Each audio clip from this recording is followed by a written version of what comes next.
really talking real, such a different experience. All right, so in theory, everything should be working now. So I apologize for that. That was bad. Let's not let that happen again. Okay, so for those of you that are aware, you know that we have a thing called Fan Fridays, right? So on Fan Friday, well, actually the process to Fan Friday is I have a couple of streams a week, one on Twitch, one on YouTube, where I gather deck lists from the viewers, the fans, the listeners, and I try to fix them up to where there's something playable. And then when I get 2 of them that I like, I feature those on Fan Friday. So every Friday, there will be at least 2 decks that I feature from viewers and just see what we can do with them. And we've done pretty good the first couple weeks. We're going to see how this week goes. If it continues to trend upward, we're going to continue doing it. If not, I'll find something else to do in that slot. I don't know. We'll figure it out. But let me get that link for you so we can start grabbing some deck lists and get to work. So, let me scroll up here. Oh, not this one. Oh, that's weird. I have 2 things. Okay, well, let's use this. Alright, so this link here. Feel free to copy this, paste it to whoever comes in the chat so they can have that. Now, go to that link. Here's the deal. I don't want your best deck. I want your best brew. And that can mean whatever it means to you, whether it's most interesting deck, if it's creative cards, if it's combos, themes, whatever. Janky, weird builds, whatever you describe that as. Generally, we're going to be playing it on Arena, so it's got to be standard or it's got to be historic. I will say this, though. I'm more lenient on standard lists. Not that I won't play a historic list, but your historic list has to, like, blow my doors off. Has to be completely unique, different, fun, whatever, to get my attention. But I still might play it, though. Yeah, that's what I'm saying. We have a bunch of good ideas. Last week, we ended up with, I believe the final count was 7 decks after the 2 streams that I had to mess with, which do take a lot of time, because I'm trying to work on 7 deck lists in a very small amount of time. Ugly Hood. I'm not sure when you stepped in here, but if you also look at the description of my videos, I have links to my Twitch stream as well. So I'm not sure what you're saying. Like, is there a particular thing you want to see on Twitch? Or am I just misunderstanding your comment? Or did you leave out some words? Because I'm not understanding. Like, we're already on Twitch. I mean, I'm not like... Do you mean like dual streaming? Like, my issue with dual streaming is I don't... No, I'm not. This is for YouTube. I do a Twitch stream later tonight. In my normal time slot. I'm normally on 9 p.m. to midnight. But I'll probably get on at like 8 o'clock tonight on Twitch. Yeah, I'm not, like... Yeah, I'm not sure I follow. Like, here's the thing. Dual streaming does me no good. Anyway. Unless I have a bunch of mods that can keep contact back and forth to me. Because otherwise, I wouldn't be able to communicate clearly with people in both chats. So, like, I think that's the thing. Like... I don't know what's going on. But sure, we'll see you tonight, Ugly Hood Rat. I am so confused by this conversation. I'm not sure what we're getting at. I am confused. But feel free to come over, send me a message over in the Discord. Links in the description below, obviously. But yeah, if you need to clarify. Because I feel like obviously I'm missing something here. Something's being lost in translation. I don't know what's happening. It's weird for me. Alright, so here's how it works, because I know some people have asked, like, how do I leave a deck list on there for you to see it? Very easy. So whatever site you go to... Oh, it has that. Why does it do that? Like, it does that every week. Give me a second. I will get you the one without the... Actually, no, this should be just the... Yeah, here we go. Alright. Yeah, I did that last week, too. Not sure why it did it, but it did the same thing. Here you go. Not a problem. There you go. We can send that link to everybody that comes in. That one should work. I'm here to see the wider submission pool. Sure. There's a bunch of stuff that we nixed right off the bat because it's just not great. Like, honestly, here's the thing. I do have some general rules, though, when I'm going through the decks. Because some people also ask, like, how do I decide whatever? Do I just take the best decks? Not necessarily. My biggest thing is when I start working on the decks, if I get too far from the core of what they were supposed to be, I take them off the list, because then I'm basically creating a deck. I'm not playing somebody else's deck, right? If it's just completely unplayable, right? Like, I get it together, it does what it's supposed to, and it's just not even really going to beat anything, then I don't even consider it. And then my goal is really, can I get it to about 40-45% win percentage at least? If I can get it there, cool. More than that's awesome. But I'm doing it in a very short window of time, so some maybe could be better, but I'm just not going to have the time to put into them. And then there's some that even where I put up the final versions, those aren't even going to necessarily be the best versions of the deck. Like, we know that going into it. But it's just a matter of time, you know? Weird. Why is it doing that? Okay, hold on a second. Because it definitely should not be requiring link access. Let's see. Share sync to for responses. Okay, weird. Okay, let's try this one then. Because we've done this before. I'm not sure why there's complications. All right, let's try this one. This third time's the charm. I wouldn't even say that, Mike, is that because the thing is, there's some deck lists that get sent to me that I know they won't win in the format they're sent to me. But it's a matter of, can I see enough in it that I'm like, this looks interesting. This at least has my attention for some reason. Like, somebody submitted a Minotaur deck last week that I just ultimately was like, yeah, can't do it. Like, I kept taking parts out of it, and eventually it just wasn't a Minotaur deck. So I just scrapped it. You know, there's some that were playing some cool cards, but just they didn't work well together. And then as I started changing the decks, I sort of looked at it and went, how much does this look like the original deck? Like, this is really different, but I'm only playing this one unique card. Probably not going to put it up. You know, because sometimes it's like, people have a cool idea, but if it's really just an absolute worst version of another deck that exists, it's really not worth featuring. You know what I mean? We just built a worse version. Because whoever copies it or wants to play it is going to come to the same conclusion of, like, they're just going to feel bad playing a worse version of something else. So that's not really what we want to do either. Now, admittedly, we know the decks aren't going to be stellar, superior, whatever. Like, that's all fine and good. But, oh yeah, so I was on the point, I was like trying to remember what I was saying. Yeah, I was on the point of trying to tell people how to share deck lists.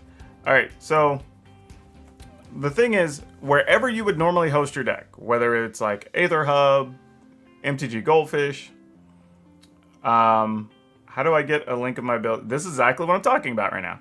So wherever you would normally host your deck, there's a bunch of sites. There's untapped.gg, Aether Hub, Goldfish, tons of them, right? Anywhere you would normally put your deck list. You just highlight your deck in Arena, hit export, you go to whatever your site is where you want to host your deck list, and then you just paste it in there, import it, you're done. Then in the form, you just give me a link to that page where your list is. And then I can export it, putting it into Arena over here. Now, the other option, hey Evan, welcome, first timer. I feel like I should be first time viewer, long time viewer, or whatever. We need to come up with the same. How when people used to call on the radio and be like, long time listener, first time caller. That's sort of what that feels like. The other option is you can go to our Discord. On my Discord, we have a standard channel. You can go in there. You can actually just put in, like, at me, so you know, tag me in it. Just at PowrDragn, submission for Friday or Fan Friday, and then in the notes of the form, just put your username and you put something in Discord, and then that way I can go snag it. That's the other option if you don't have a place to put it. Though every place to put deck lists is free, so if you don't have a place, you probably should quickly go register for a place. Don't have a build. but you should do a build where all the commons and uncommons and it's actually competitive. Tired of playing cycling. You're just asking me to do work on a new deck. And here's the thing, Skizit. The problem is, unless, like, there's a bigger discussion I need to make a video about on budget content. But the problem is, at some point, at what point are you no longer building budget decks, right? Like, at what point are you just trying to build a lot of different decks and not focusing on one deck? And what's the long-term benefit, right? Like, if I build you a budget deck today and I don't, like, where do I take you to once I build you that deck, right? Like, there's got to be something there. And then what percentage of the population does it appeal to or not? I've had some stuff that was closer to budget builds before that we've talked about or had on stream or whatever, and weren't the most positively received things. So I don't really know the path for budget content, unless you're just playing like Pauper, or I guess on Arena Artisan. That's a little different. But that's not really how it works, is it? Like, you're not gonna play. My point is this: like, let's say we're at step A, right? I was like, hey, here's a cool budget deck. Like, at some point, you're gonna be out of budget range, right? You're gonna want to build that deck better or whatever, and I can't give you a clear path today for that deck that will be good in a month. Because even just looking at standard, like, the format has changed drastically in even just 3 or 4 weeks. So I would have to come back to that deck, right? But like, at what point do I say, okay, well, now maybe we just add uncommons to try to do a thing or whatever? Like, because I'm putting up new decks practically every day, at least 4 times a week, like, I don't go back and visit all of the decks because it's just not humanly possible, especially when I'm doing stuff like Fan Friday, because that also eats up time to just, like, the Fan Friday videos actually take up more time than anything else I do all week, because I have to do these streams, process the decks, build them, test them, whatever, and then actually make the video and edit it, right? So it's like 3 times as much work right now for, at best, half as many views. So like, I got to figure out a good balance there. Okay. Thinking that it's only temporary until I can save the wildcards and build something else you do that's not budget friendly. But yeah, and that's the thing. Like, I think the mindset is correct. I just don't know if the actual path is viable for building content for. Though there's some people who just do budget content, right? Like, that's their whole brand. They do budget everything. They do budget commander, they do budget standard, whatever. And that makes sense for them. But I always kind of wonder, like, okay, what does somebody do once they're no longer a budget player? Whether that's on Arena because of lack of wildcards or in paper because of just cash flow, right? Whatever your resources are you're trying to manage. Like, at what point is that viewer no longer a viewer? Or is that viewer just always only going to play commons and uncommons? Or just commons or whatever? Like, I don't really know. Like, but it's interesting to me. Because I do think, yep, just one. You get your best deck. That is it. If your name comes up a second time, I'm not even going to look at it. You get one. I just want to see your best one time. But yeah, that's kind of like one of the biggest issues there. Oh, I'm getting an error here. Okay. Well, it looks like we're still running, so I'm not going to worry about that error.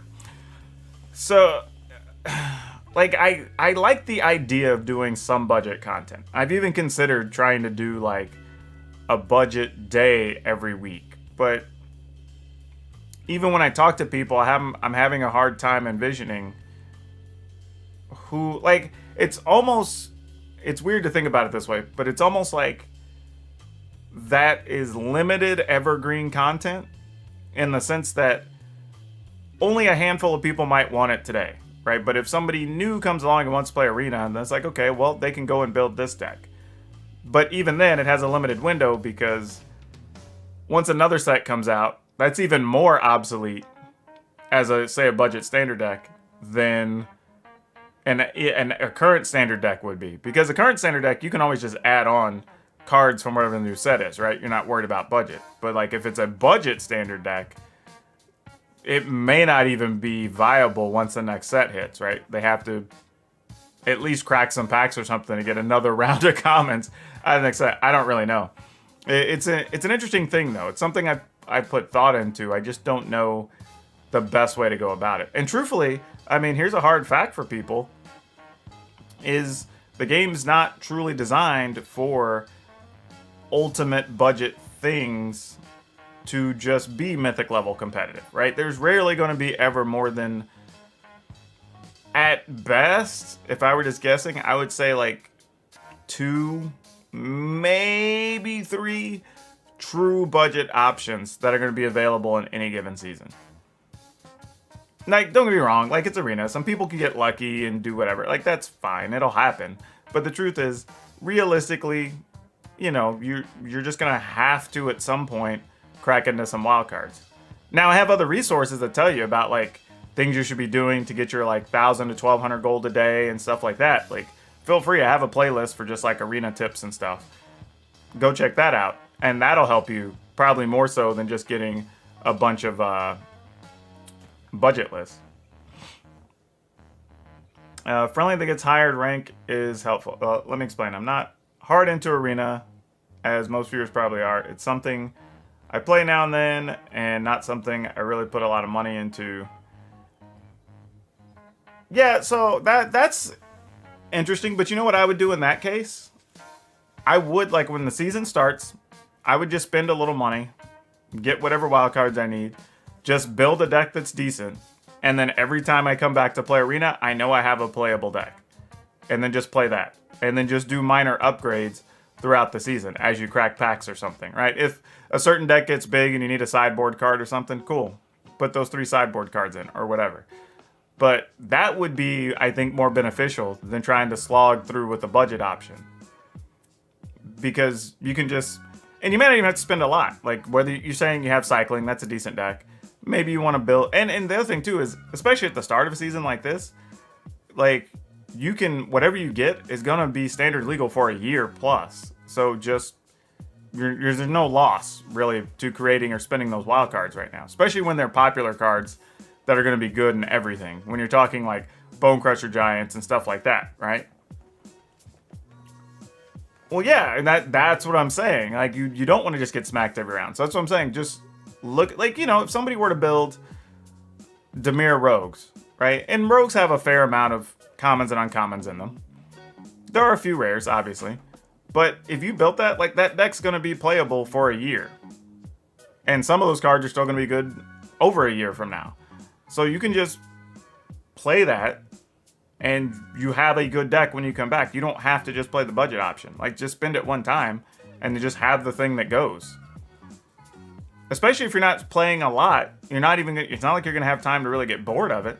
You know what I'm saying? And then, over time, you're building enough resources, doing your dailies, getting your gold, getting your weekly wins, doing all that stuff, that you crack enough packs that eventually you have enough for another deck if you want to. Or to upgrade that deck into something else. Yeah, those are the most budget. Have a mill deck, just missing a couple pieces. Yeah, so that's what I'm saying. Like, at any given time, there's a couple of budget options, but outside of that, like, I tell people, especially in your case, I know people, there's people just like, I want to play absolutely free. But the reality is, here's the thing. Like, if this is your form of entertainment, and this is what you're spending money, I get it if you just don't have budget at all. That's a whole different ballgame. But I see people say that, like, well, I'm not spending any money on Arena, or whatever their game is, right? But then they'll go spend like $60 on a video game that they'll be done with in 2 weeks. You know, like when we were able to go to the movies, you know, me and the significant other, we'd go to the movies, be done in 2 hours, 2.5 if we're lucky. We'd be out $30-$40 sometimes, right? Like, we just decide how we spend it. That's all. I think hop on Arena once Warzone makes you angry enough. I could see that. Not cracked mythic rank. Well, some people won't. I mean, and that's okay. I mean, I know a lot of people are happy just getting to diamond. Okay, but let's go check out these lists. We have a couple here. Looks like Jalmar, let's see. Jalmar Archangel. Okay, that's what that's supposed to say. Well, you submitted 2, so I'm only taking your top one, because I told everybody, you get 1 submission. One submission. Them's the rules. You get one submission. Though, while I'm thinking about it, for people who got here late and would like to submit a deck to be featured on Fan Friday, let me put that link in the chat again. Here you go. You can have that. And be sure to submit your best brew. I don't want your best deck. I want your best brew. But for now, let me hop over into the other scene here, and then we'll bring up some deck lists and we'll see what we got.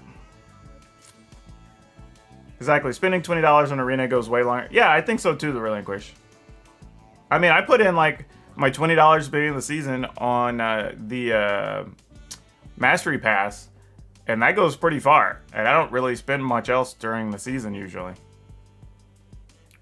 Be fun to see these brews. Just want Slivers back. That's probably not happening anytime, Schizo. Not anytime soon anyway. Probably will happen some point in the far future. Should be the same deck. Oh, can only put it in once. Okay. Well, let me go grab this deck list and see what we got. I'm hoping to be blown away. Last week, everybody really brought it. Last week, I was super impressed with the list we got. It was good stuff.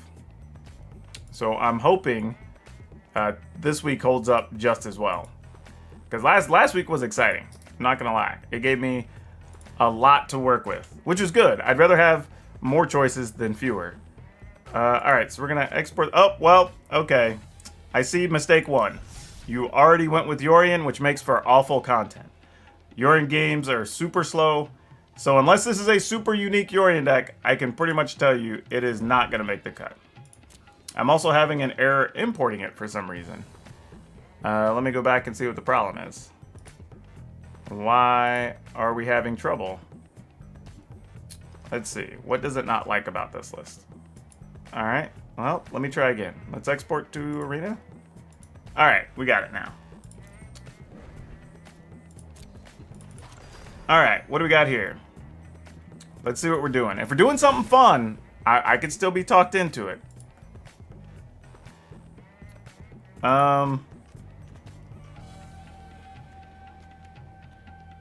I mean, this is just a Garuda deck that has Yorion. Like,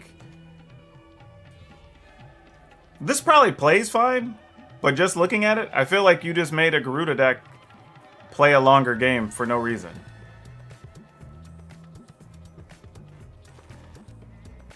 Yeah, I'm not sure what the benefit is. Like, you can win with Thassa's Oracle, I guess. But, yeah. I mean, I will admit, this is at least unique. I haven't seen people play Yorion with Garuda, but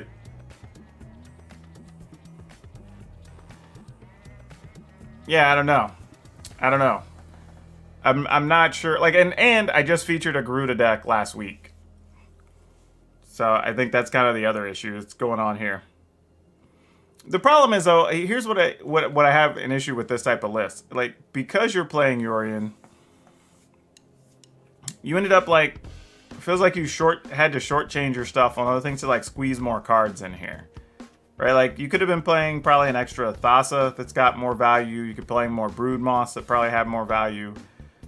Like, Yorion's fine, but one of the good parts about Garuda is when you can just get it out there early and really go for it. And you can also play Garuda as a companion, which you're not able to do that here because of Yorion. And really, you're only costing yourself because like Glasspool, Mimic, and Yorion are the only things you can't really play. So you'd almost be better off not playing Yorion. Yeah, so at that point, I'm end up just looking at a regular Garuda deck. But I'm sure this wins some games.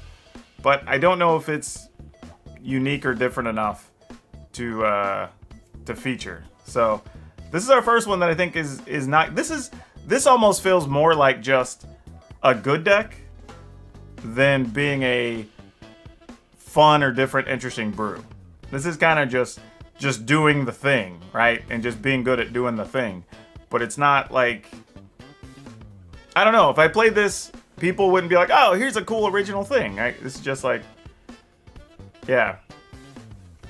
I mean, it's fine. Like I don't have like looking at the list overall. Like I'm sure it does what it's trying to do, but doesn't hit that exciting note or that different note to make it to the last round of submissions here.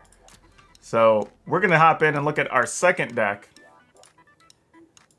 See what we got. This one's from LevDev. Says build a Manland workshop. I have no idea what that means in a deck list, so let's check this out. Okay. Let's see what we're doing here.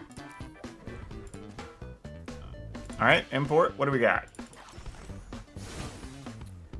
Also, don't take anything I say as being a shot at any of you as deck builders or creativity, whatever. A lot of this is just what I find interesting or different, like whatever my personal judgment is, because I'm gonna have to put in the work on the decks and eventually play them and edit them. So that's the biggest thing there. Oh.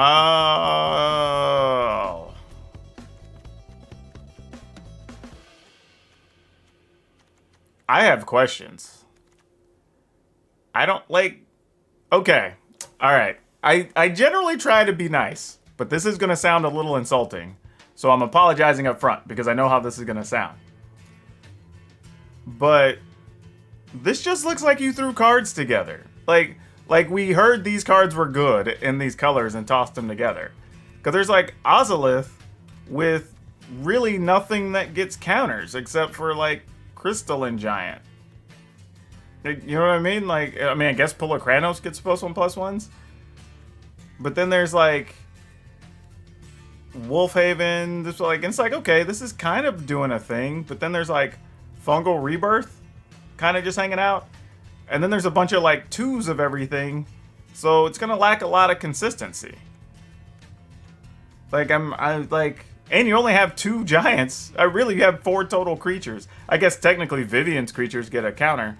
But like, yeah, I'm not even sure what this is trying to do. Take ability counters from Ozolith and put them on a Crawling Barrens.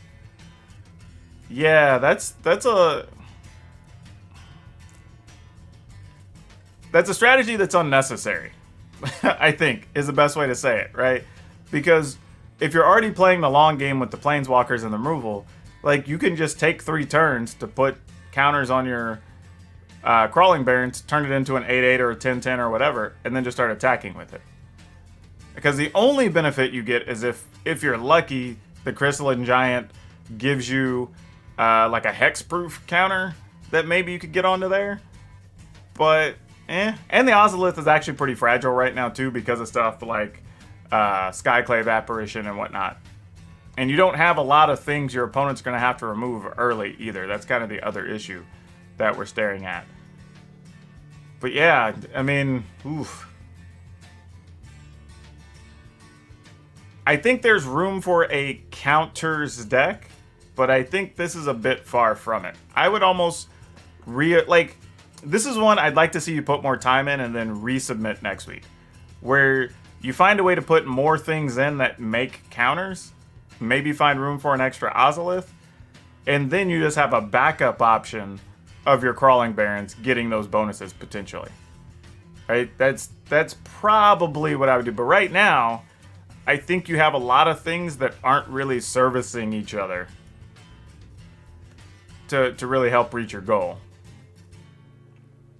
Because honestly, I mean, you only have 8 creatures, 4 of which are Gilded Goose, and really no way to protect your Planeswalkers on top of it. So there's a lot of fundamental things that I think are just missing from this list. So I don't hate the idea of like trying to make a big Crawling Barrens, but I think it needs a little more focus before you get there, I think. All right. Let's see where we're at. Oh yeah, also, let me give that link again. So if you're late to the chat and you'd like to submit your deck and have it considered for Fan Friday, here you go. And again, we want to see your best brew, not your best deck, your best brew. Whatever you find to be the most interesting, fun, different, unique, whatever, that's what we're looking for to feature on Fan Fridays.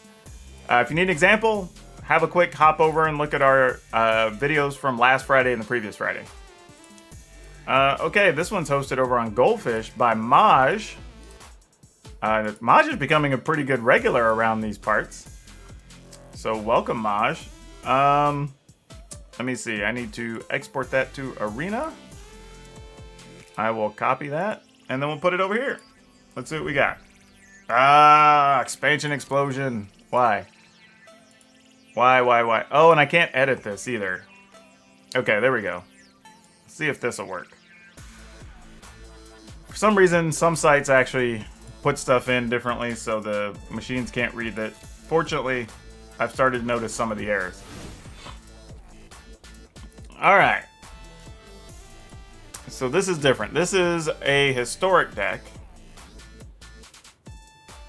Why we're splashing black for one for peer into the abyss? What are we? Alright, so we're trying to peer with Niv Mizzet? Is that what we're trying to do? We have Lotus Field. Kiora to untap things and draw cards.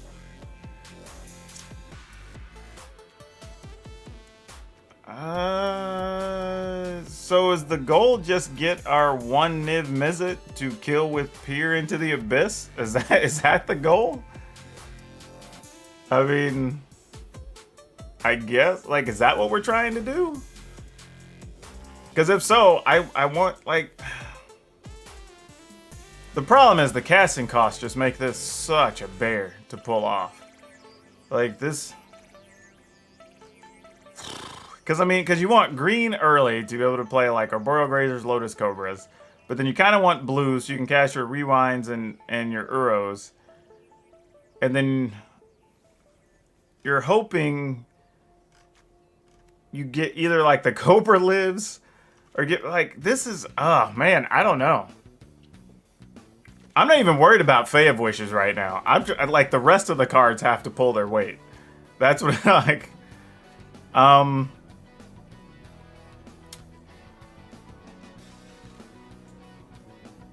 Yeah, I don't know. Yeah, this is tough. Let's see. Hey, Sap Gaming, welcome. This is one that I'm gonna have to pass on just because I think the amount, like me in my head, envisioning the amount of work it's gonna take for me to get this to a playable version, or at least a version that I would call reasonably competitive, is a lot. Because even the early part of the game here, minus Fae of Wishes, like, a lot of this is fragile stuff that, you know, the mono reds, the mono blacks, the black reds, the black green, like aggro stuff, it's just gonna prey on this a lot. Because it's a bunch of 1 and 2 toughness things. I mean, I guess this is a 1-3, which is better. But, like...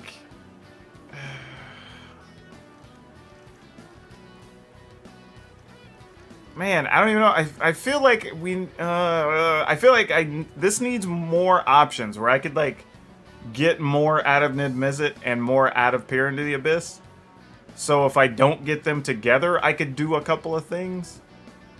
But right now, it's almost like a Golo stack that just has the option of eventually getting to cast the other two things.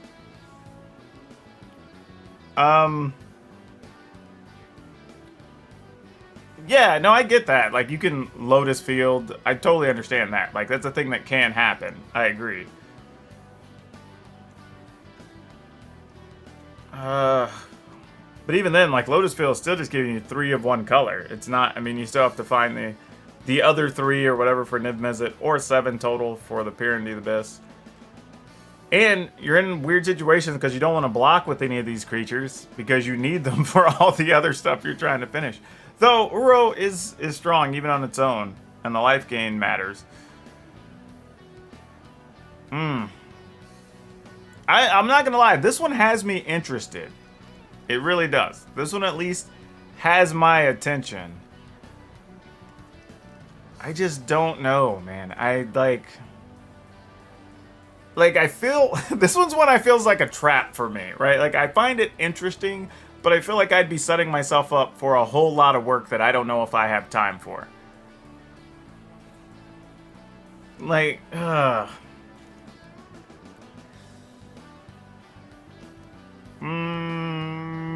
don't really know. Because, like,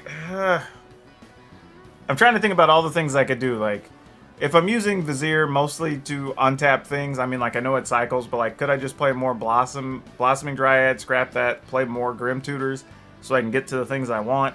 But then it's, like, double black, so how do I meet that need? Is there a way that I could play more multi-lands and maybe try to skimp around that? But obviously, like, Golos wants basics, so that's a thing. It's just like, I mean, Fae of Wishes is cool, but I don't know how often I'm winning games if I'm spending mana on Fae of Wishes. I feel like I'd rather just be all in on doing these other things. You know? I think that's... Because, like, I get what Fae of Wishes is doing, and, you know, you're trying to get some key parts here or there. But I'm kind of wondering if I'd rather seriously just be playing more things to get me to the later stages. And does this want something like Gilded Goose or whatever to just give me that extra color and maybe another chump blocker earlier? I'm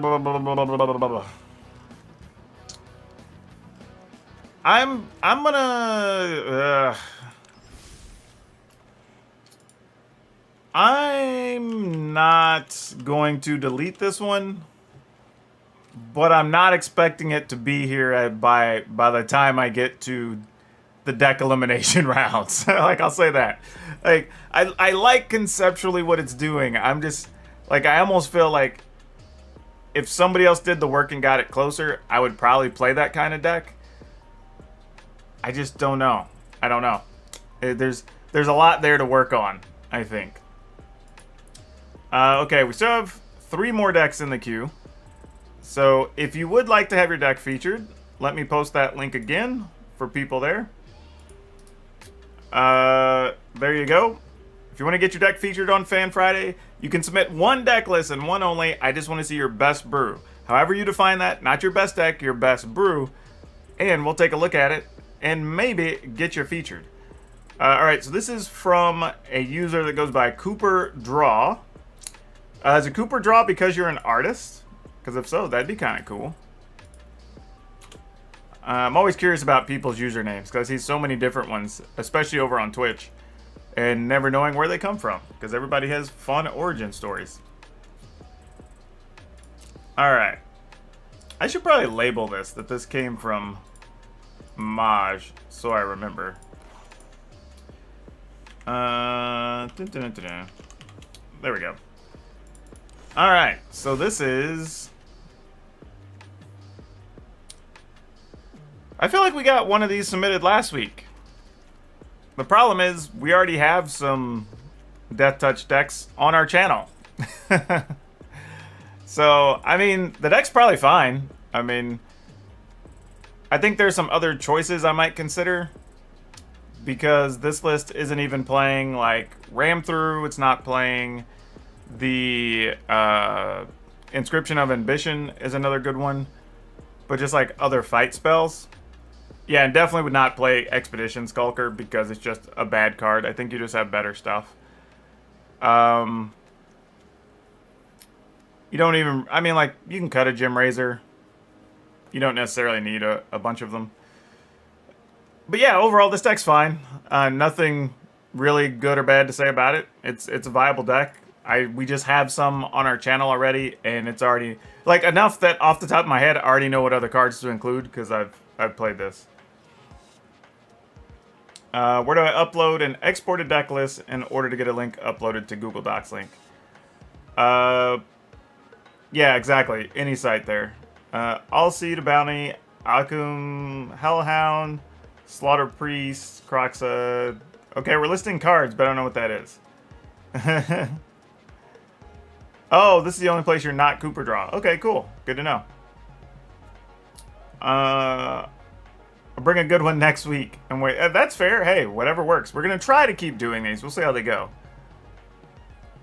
What kind of link are you wanting for decks? No, you can put it on any site. Any site that lets me export to Arena. Doesn't matter. So yeah, this list I think is totally a fine list, but we already have a couple. I think I put like 2 or 3 different versions of Death Touch list on our channel. So you should check those out if you haven't seen them yet. Get some extra ideas for that list. All right, going to the next user, we have Jengus95, who put their list over on Moxfield. That's not a list I see, a site I see very often, except for people that tend to be using stuff for Commander, I believe, is usually what I see there. Okay. Do they let me export this? Because if not, that will be a problem. How do I get this? There we go. Export. Fantastic. For Arena. Great. Imports. String of inputs can unfound non-permitted evolving wilds. Okay.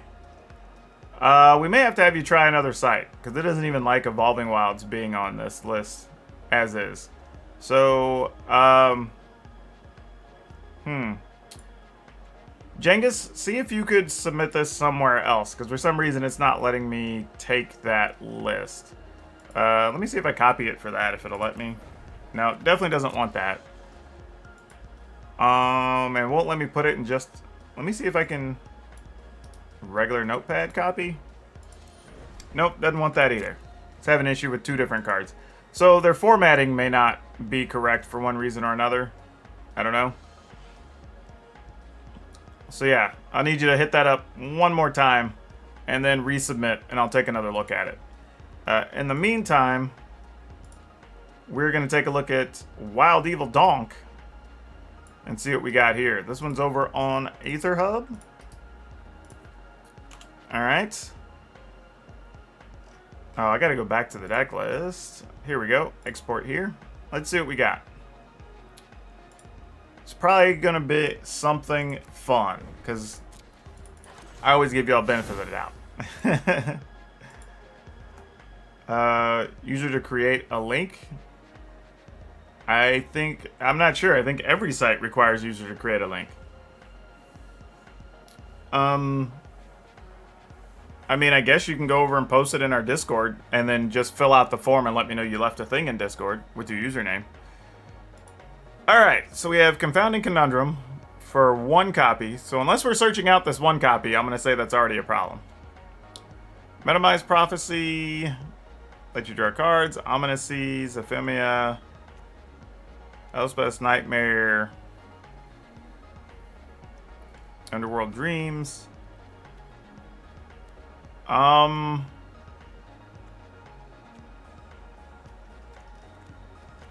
Okay, this is definitely original. I'll give you that. Haven't really seen a lot of this going on.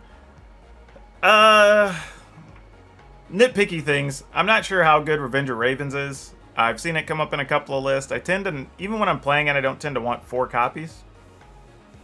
So that's a thing I'd probably reduce. Little weird to me that there's just 1 Confounding Conundrum. And truthfully, I'd probably even just sideboard it, because outside of like Fabled Passage or just the Temur ramp decks, I don't think it really does much against anything right now. So that'd be my issue there. You could just get a slot back for something else. Beyond that, it's a little weird that Ephemia's in here, because you don't appear to really have any other creatures. Like, I'm not totally sure what Erebos does, because, I mean, other than just occasionally becoming a 5/6, but you actually have so many blue things that I don't really see it coming to life that often.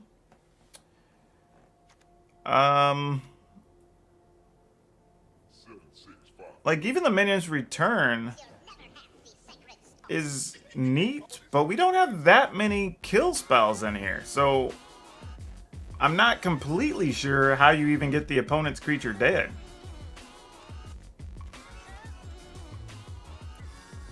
Yeah, like...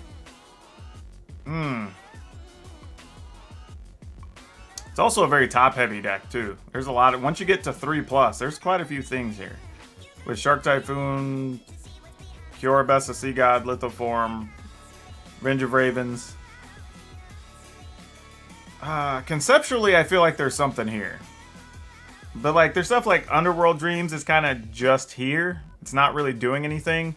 You're not really making your opponent draw extra cards or anything. So, it's like just incremental damage. But you have so few other things doing damage that I'm not sure that those, like, 1-point increments are that impactful. So, I would rather have those slots to be something better. Whether it's, like, a kill card or a discard spell or whatever. Yeah, I don't know. I like that there's a lot of interesting cards in here. The problem is I'm not sure there are a lot of cards that work together necessarily.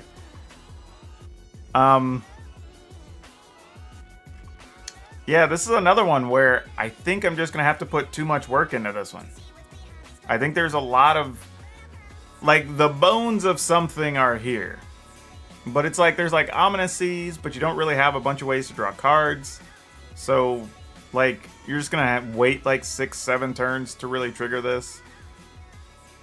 Like, there's the Minions Return with no way to really kill creatures. There's Underworld Dreams with no way to really deal extra damage. There's Mythos of Luna, but you're really just hoping your opponent sticks something. And you have no way to get the bonus from it. You have Erebos, but without creatures to really use with it to take advantage of its ability, or even a ton of black permanents really to really bring it to life. So I mean, that's sadly the best thing Underworld Dreams is doing, is making it easier to trigger Erebos. And then like Shark Typhoon could probably be your real route to victory, but you probably might as well just be playing 4 of those. So like, yeah, I think this is another one that I think if you cleaned it up and you brought it back and I could see your vision a little better on what you're trying to do with it, I would probably consider it, but I think for now I'm going to have to boot it. Like I said, individual cards I think were interesting in there, but as a package there are a lot of things that I don't know how well they work together. The only consistent thing is Lithoform works with everything, but Lithoform works with everything. So like that's really the only thing there. If somebody did have a sweet Lithoform engine though, I would be into that, because I do like that card. All right, we got Hukin Dizzy? I mean, I feel like I'm pronouncing that completely wrong. HUKIN_DIZZE. I need a phonetic pronoun. Could you type out phonetically how to pronounce that? Because I feel like whatever pronunciation I get to in my head, all of them sound wrong by the time they leave my lips. Okay, let's see what we got here. Copy this, bring it over here. Let's see what we got. Alright, this has a cool looking Minotaur on the initial art. So that's a cool start. Let's see what this does. Trying to keep it on theme with only enchantments and artifacts and stuff. I get it, but at some point you do yourself... Like, a theme is good when it allows the deck to still function. If you put a bunch of cards into a list to fit a theme, but it takes away the actual function of the deck, you spend a lot of time making a beautiful form, but it ultimately does nothing, right? So it's okay to get outside of those. It's kind of like if you look back last week when we played that Bant enchantments list, like there's some cards in there that aren't enchantments, but that's okay, right? Or just creatures or whatever, because you need some of those to kind of fuel the rest of the deck, to give you other things. So not a huge deal. Hukin Dizzy. Like disc golf Huckin'? Because now I'm just all kinds of curious. Okay. Let's see what we got. Going down the list. Pile of good cards. Omen of the Hunt, I'm not as big a fan of. But hey, I'll reserve judgment for a second here. Lithoform Engine. Terror of the Peaks. Dream Shaman Beginner. Instep. You can pay 3 and sacrifice an online permanent. If you do, reveal card top of your library until you get to a non-land permanent. And then put that card on the battlefield and the rest of the bottom of your order.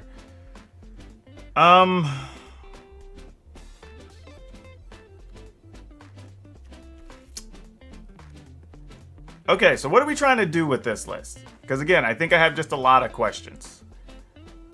Because Okay, it's okay. First thing, I will say this. Like, it's a little weird that we made Dreamshaper Shaman the 4 of card, but we only have 1 of some other really good cards, like Terror of the Peaks and Elder Gargaroth. Like, that feels like a mistake. That feels like that can't be correct. I also wonder if like Fire Emancipation is just thrown in here because if things are working, whether you're attacking or like you're getting stuff with Terror or you're getting attacks in with Morale, you don't really need the Emancipation. Like you're the way your deck's, but like Emancipation is good when you have little stuff trying to be big. The problem is if you have a bunch of big stuff, you only really need like 2 of them to connect anyway. Right? It doesn't matter if they deal 5 or 15. Your opponent's usually going to die in 2 attack steps. So it's really not doing much. Yes, that is true.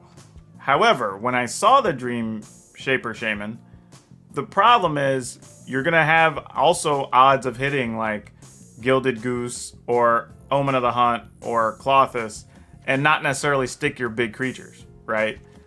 So you've got at least 9 things, maybe 11 if you want to count Lithoform Engine, that won't necessarily get you out of trouble when you stick the Dreamshaper Shaman.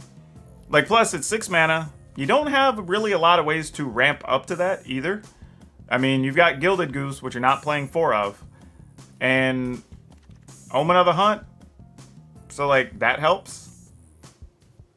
But I feel like you would need more with this level of top end. Because these aren't cheap. I mean, these are 4x 6 mana, 1x 6 mana, 1x 6 mana, 1x 6 mana, 1x 9 mana. Though you can cycle the Titanoth Rex, to be fair.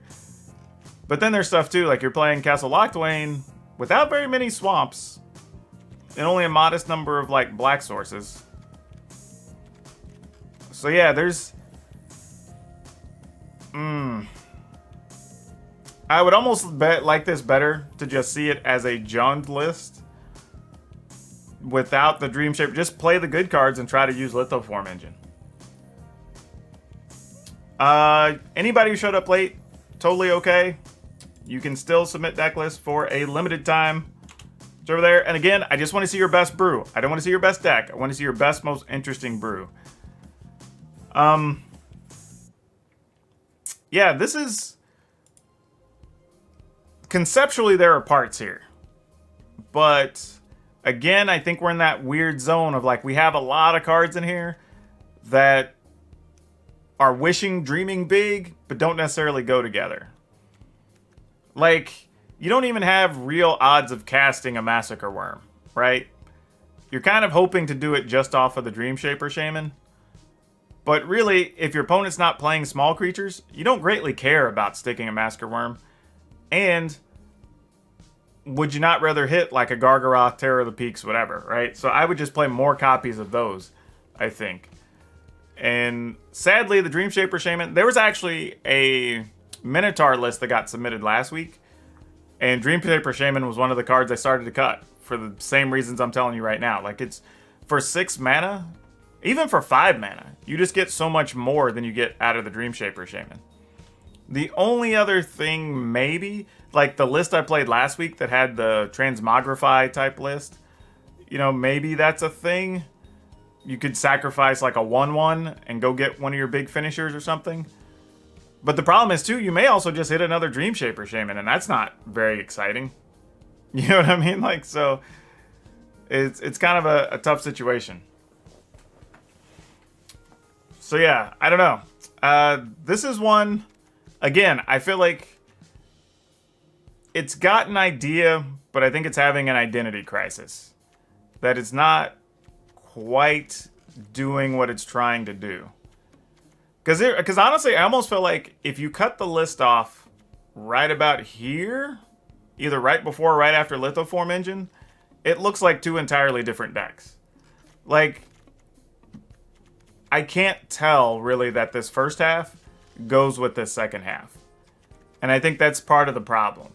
That if these were cleaner, and maybe these were ramp spells, or these were just fleshed out, maybe more Blood Chief's Thirst, more Gilded Goose or whatever. And then these were just cleaned up with like no Dreamshaper Shamans, Fire Emancipation, whatever. Like maybe we could see the vision of the deck, but it feels like it's being pulled in two different spots. Right? Like this list doesn't even have space to be playing stuff like Wilt. You almost can't wait around for it. You need to be trying to get to your big stuff, because too often you're going to get the hands that have a whole bunch of 4 and 5 mana things and like 2 land and a Blood Chief's Thirst or something. And that's just going to lead to a lot of non-games, unfortunately. We're doing standard mostly, but I told people if you have historic and you have an interesting thing, feel free to submit it. If it blows my doors off, I will play a historic deck. Which coincidentally, so far, the one that has stood up has been a historic deck, and I'm actually harder on historic decks. But yeah, there's several, though, that were interesting today, but I think we need people to kind of reassess and then resubmit. Is it second card? Man, we were just having a chat about this on Twitch today. I mean, on Twitter today.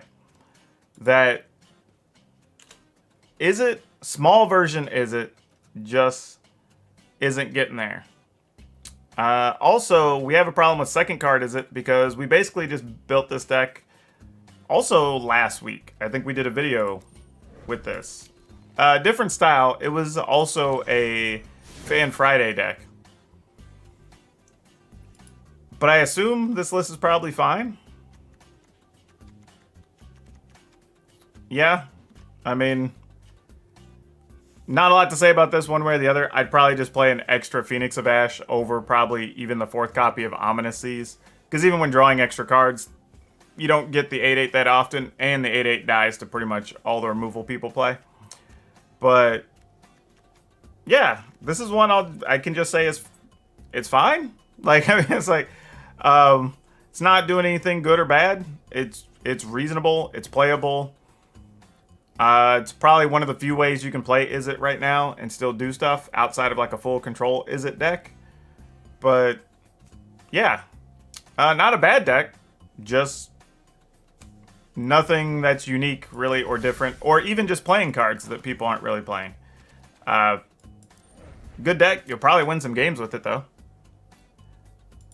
Let's see what else we got here. That one was from Handsome Samson, by the way. This one's from Wizards84. This one's over on Goldfish, so give me a second to snag that one.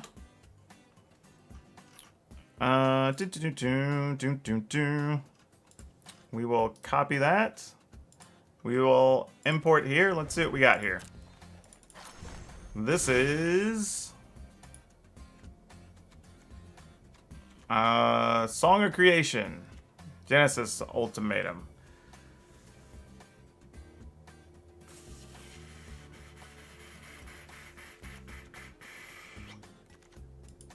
I don't know how I feel about these decks, because I built one of these too and we played it on stream.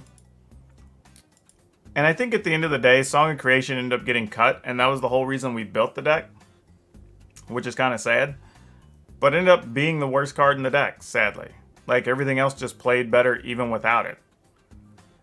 And partly because, like, I don't think you necessarily want to be empty-handed. You want to be able to use, like, your Brazen Bar and Bone Crusher Giants defensively.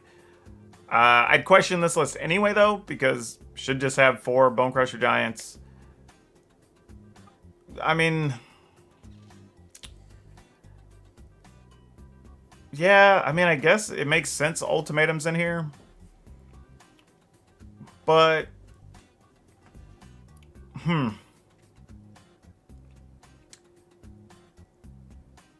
I don't even feel like there's like a big kill spell in here, other than just try to get a big Beanstalk Giant. Like, because the benefit to the other Ultimatum lists is that they are hitting, like, Terror of the Peaks, and they can just end the game from, like, 1, like, 4/4 and 2 Terror of the Peaks or something coming into play, right? Like, that's enough to just kill your opponent sometimes. Well, a lot of times, honestly. But this is like this is the type of list where, like, and I've gotten in this trap myself, where you end up putting a lot of this stuff in here, but you end up just making a worse version of another known deck to squeeze in. Really, we're just squeezing in Song of Creation, right? If we think about it. Like, if we were to cut Song of Creation and say, okay, it's no longer a concern to have this card in the list, then we take out Midnight Clock, which is just bad. We take out Ominous Seas, and then we just turn this into a Teamer ramp deck, right? With minimal adjustments.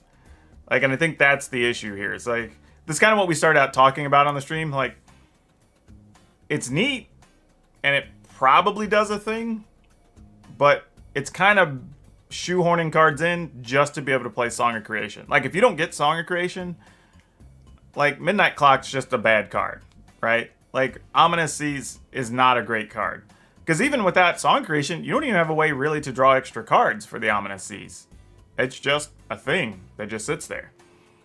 Right? So I think that's kind of the problem. Like, the problem with this list is, though it may be playable as is, if I were to build it to try to feature it on Fan Friday, I would likely end up at a final version that's not true enough to the actual version that's submitted right now.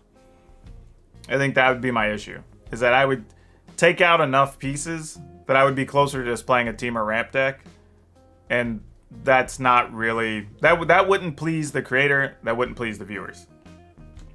So sadly, I am going to give this one a cut. But again, this is one that I would say, if you clean it up, feel free to submit it again next week. I think it's something that could be pretty good.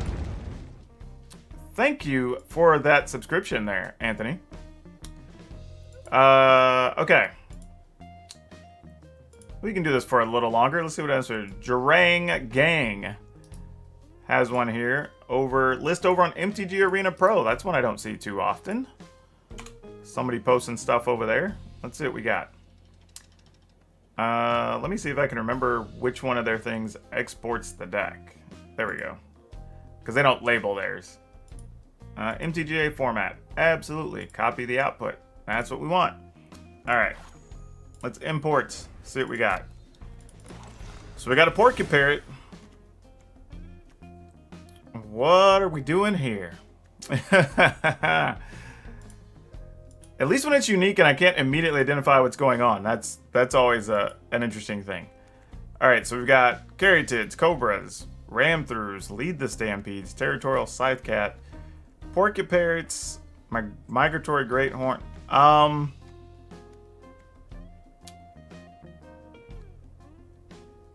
This is honestly okay. First question, was this like trying to be a budget? Well, it's not even trying to be a budget list, because you would just have a full set of Greathorns. Honestly, this is just, unfortunately, a bad version of the red-green mutate deck. It's just playing a lot of, like, should have another Cobra, you can cut the Porcupines, you can go up on Terror of the Peaks. Green Warden doesn't do much. I would make this, like, the Phoenix. I mean, actually, I don't even have to do that. I can just show you my list. Where is it? It was the one we got from Danny that we played on the channel like 3 weeks ago. I just played it last night. What did I do? Here it is. This one. Like, this is closer. And you can just be cleaner, get more damage in. You have a longer game if you have to play it with, like, Scoot Swarms. You can finish the game with Terrors. I mean, like, this is probably what I would do. This is just a better all-around deck, I think. It just gives you more outs. And it's playing, you know, fair amount of... You have Goosh, you've got Florahedron, whatever. You're not messing around with, like, Cobra, because it's not really necessary. I mean, Cobra's not bad, but it just doesn't quite do enough. I mean, you could play it over the Florahedron if you really wanted to, but Florahedron's also a land when you need it later. But yeah, this is... I would probably play something closer to this. I have a full video on the channel, though, if you want to go check it out. That'd probably be better. The Master 1. All right, we have something here. It looks like it sounds like green-white counters. Hopefully this is something original and different. But I have a feeling this is going to look very similar to a list we put up already. And again, we're not looking for your best deck. I want your best brew. Like, whatever you're doing that's new, different, unique, whatever fun cards you're playing with that people don't normally play with, that's what we're looking for.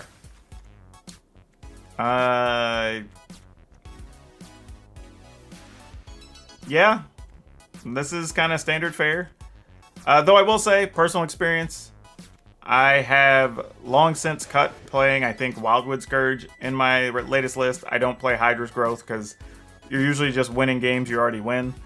You can play Extra Invigorating Surge because it's much better than Hydra's Growth, and you can do it at instant speed, which is nice. You might as well go up on Oran Reefs. Horn Beetles are actually too slow for what you're trying to do most of the time. Doesn't really get you where you want to go. Yeah. But again, check out, I have a video on my channel. I think it's just Selesnya counters. I think it's in the title. You can just look that up. And that'll probably get you closer. So yeah, that one, unfortunately, like it's a fine, here's the thing, a lot of deck lists y'all are submitting are actually okay decks. There's nothing really wrong with the decks. It's just not really scratching the itch we're looking for Fan Friday. And I know it's possible because y'all have put some stuff the last couple of weeks. And I'm sure there's going to be some people that resubmit for this week that had some stuff last week, which is also fine. All right, we're going to grab this list. This is from... Who is this from? This is from S1, ESSWUN. Let's see what we got here. This looks like okay, so this is a blue-black kicker deck? No, not a kicker deck. Well, maybe it is. Or maybe it's not. Maybe it's not. I was almost excited. You had me. I need that meme with the football player. Like, you had me in the first half. Like, I was almost there. But if we're playing Roost of Drakes and Into the World, like, why are we playing Scourge of the Skyclave instead of, like, Skyclave Shade? Because I don't, like, you're gonna be down on life, but you're dealing no damage to your opponent, really, for the majority of the game. So your Scourge of the Skyclave is never gonna really come into play as more than, like, a 2-2 or a 3-3.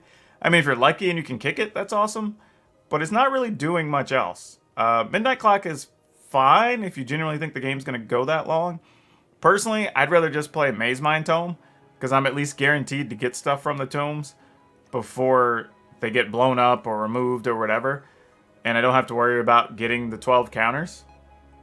At least in my experience, that tends to work out better. You know, I think, but...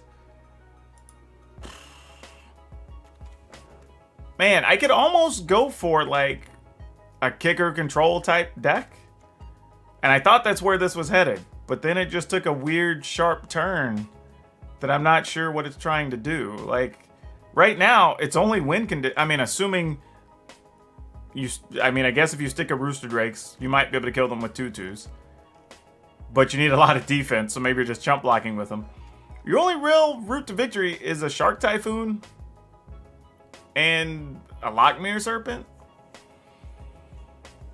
I don't know how I feel about that. Like, I'd almost rather there be, like, Ashiok or Liliana or something there to help close it out. Even just an Ugin or whatever, right? Just something else to try to close the gap. I am... You know what? I'm going to let this at least stick for now. I am going to call this, but however, I am going to say this. I'm aiming for it to be a Dimir kicker deck when I'm done. If it doesn't end up there, it'll probably get eliminated pretty fast through the process. Because otherwise, it's just a Dimir control deck, and that's kind of like, meh. But if I can make it work as a kicker deck, then we'll keep it in the pile. In the same way, Gruul Adventure only has 8 adventure cards, still has 16. In some ways, it feels like that, yeah. Yeah, I'm sure it can have other things. I'll, you know, anytime I'm testing them or whatever, I'll clean them up for sure. Okay. This one is over at Scryfall from NASA 1174. So NASA, are you still in the chat? So if I have questions, I can ask you about this deck list. Let's see here. Exports to... Oh, there we go. Copy to Arena. Fantastic. Or not. Okay, there we go. Alright, so what do we got here? This is a mono blue list with a weird number of everything. Not sure... Alright, so we have some Unsummons, Hypnotic Sprites, Lofty Denial. A lot of people are submitting Ominous Seas today for some reason. Frostlinks. I'm not sure what we're doing here. What are we trying to do with this list? Because I see just a lot of kind of sporadic numbers of cards, but I don't know if particularly any of them go together. And I'm only really seeing, like, maybe a total of 8 real creatures to attack with, outside of getting lucky and hoping to hit an Ominous Seas. So yeah, I'm not really sure what we're doing. I mean, there's no substantial creatures to close the game with, not enough real counters really to even buy time. I mean, I guess we could unsummon and stuff along the way with the Lofty Denial. I don't know. Just trying to trigger Ominous Seas. Well, you would need a lot more things to draw cards, I think. Even if it's just like in the last set, like the Enter the Royal or whatever, right? You could pay 2, kick it, and then when you bounce something, you draw a card. Like, I think it needs a lot of that type of stuff. And you need, realistically, just a deck building tip.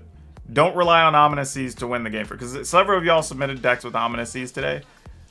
There's a reason a lot of people aren't playing Ominous Seas. Like, it's not a great Magic card. If your whole deck is about drawing cards, sure. Then there's a chance you're going to trigger it and just get an 8/8 or whatever. But remember, the other thing is, too, the 8/8 you get also isn't... It doesn't have hexproof. It doesn't have anything. So all those removal cards like Bloodchief's Thirst, Heartless Axe, whatever, like, they all kill an 8/8 token. And because this type of list doesn't have a lot of other threats, they don't have to waste their removal. Like, they're not worried about you having a 2/2 Frostlinks. You know what I mean? Like, they just don't care. So they're not wasting removal on that. So their hand, like, the reason some big creatures work in some of these other aggro decks and stuff is because, like, let's use Gruul as an example. Like, okay, you're worried about killing an early Innkeeper. Then maybe you're worried about killing, depending on the version, like a... I don't know, I'm trying to think it 2/2. Let's say, like, Scavenging Ooze or a Cobra or whatever, right? Then on 3, it's like, okay, well, there's possibly a Lovestruck Beast or a Giant or whatever. Okay, cool. Now when you get to Questing Beast, when you get to Gargaroth, when you get to Terror of the Peaks, right? Your opponent spent some amount of those removal cards so the bigger ones stick. If they don't, they take a bunch of incidental early damage that could still lead to them losing. In this type of list, you have no real threats, right? You're probably not going to connect for more than 4 damage, maybe, at any point early. Then you're just going to be stalled out, sitting behind an Ominous Seas waiting for it to make an 8/8. So anything your opponent has, assuming you've spent your cards to prevent them from doing other things so you're not dead, you're not going to have a way to even protect your 8/8. So it's a fine card if you have either lots of ways just jam-packed to draw cards, or you have ways, or I say that, if you have a couple of things that let you draw a lot of cards at once, maybe that can help. But otherwise, you just need stuff around it, and then that 8/8 can be a closer. But if it's the main attraction with nothing else to warm you up to get there, it's probably not going to cross the finish line for you. I mean, even if they don't get rid of it, there's still nothing saying they can't just chump block it, right? Because they might just keep attacking and even just let you block their one creature because your other creatures are very small and they don't care. You know, so that's the thing I would think about. So yeah, so this one, unfortunately, I feel like I would just be building a whole new deck, and it probably would not include Ominous Seas with that build. So for that, I have to cut it because I would be building a deck that's probably too far removed from what got submitted. All right, this one, okay, this is a resubmit from Jengus95. Let's put this in here. Boom, boom. Let's see what we got. All right, copy this, bring it over here.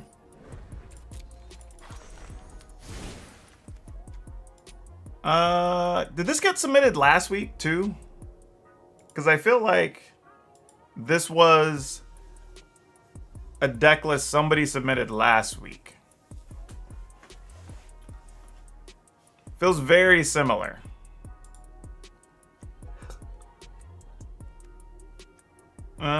So it's trying to be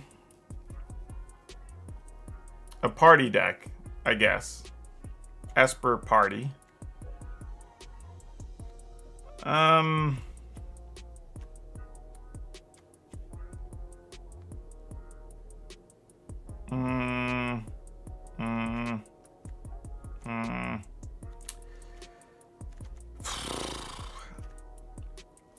See, here's this kind of comes back to an earlier conversation we had on this stream, actually. Like, when you're trying to build on theme, sometimes you have to ask yourself, like, just because I can, should I? Like, and that's sort of what this comes down to, right? Like, we're playing stuff like Spoils of War, of Adventure, Coveted Prize. Like, these are okay, but like, that's if you already have a couple of creatures out or whatever. Otherwise, they're just poorly costed, like 5 and 6 mana things. But we're underselling ourselves on the cards that can actually, like, you're also playing like Thassa's Oracle, Thassa's Deep Dwelling. You don't have that many things with blue pips, so it's probably not worth doing, right? And I guess if we're just trying to squeeze wizards in, but if that's the question, like, just play another another Linvala. Archpriest, I guess, is one of your only clerics other than Blood Priest, but there's only 4. You do have Pack Beast, which is fine. But even then, like there's just better clerics you can have, right? Like, there's no not Archpriest, what is it? The 1/1 that lets you put a counter on something every attack step, right? Like, that's a good one. So like, that should be in here over these other two for sure. The Trap Finder's okay. I mean, I get it if you're getting milled, but like, you can prevent that if these cards weren't, and this is what I'm saying, right? If these cards weren't what they were, and these, let's say, take these 8 cards. If these just turn into, let's call them Blood Chief's Thirst, and maybe you play 2 copies of Heartless Act, 2 copies of Eliminate, right? Now you're worried about getting milled by the rogues so much less. Or because now you just have other options to kill their stuff. Like Shepherd of Heroes, sure, gained you some life, but it also costs 5. You could just play the Warrior Angel, have a 4/3 for 4 mana instead of 5 mana, and then you can go search for a second one out of your sideboard. Right? So we're playing things to try to take advantage. And plus, the other important thing too, is I'm also talking about cards that are good individually. The problem this deck has is you have a lot of things here that if you don't have 2-3 parts to a party, they're going to suffer and not do a whole lot. You know, I think is kind of the big thing there. So, I mean, I have like 3 party lists up on the channel right now.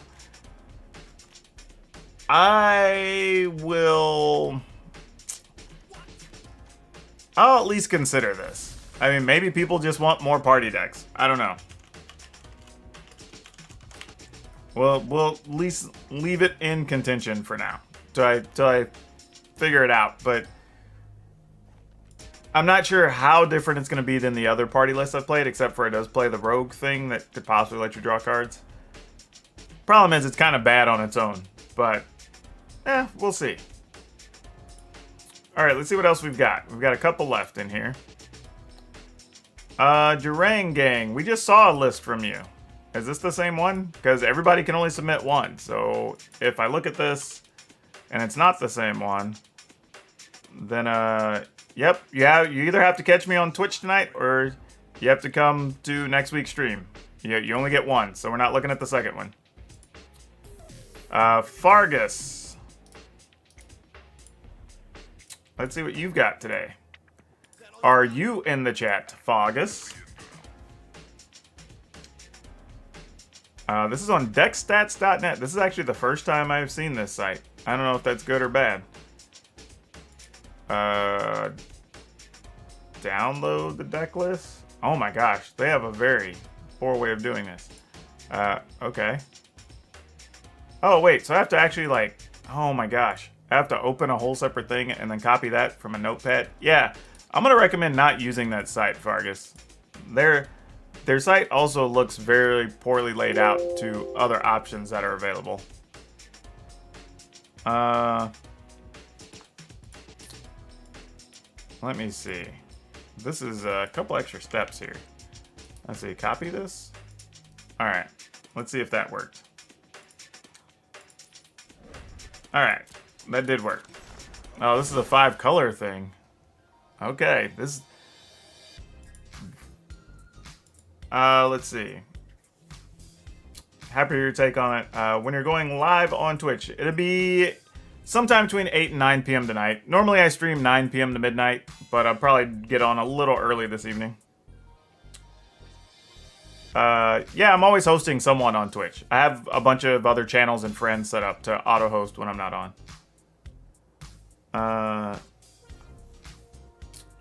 Okay. Well, questions. So I get it. We're playing a Sanctum list. That's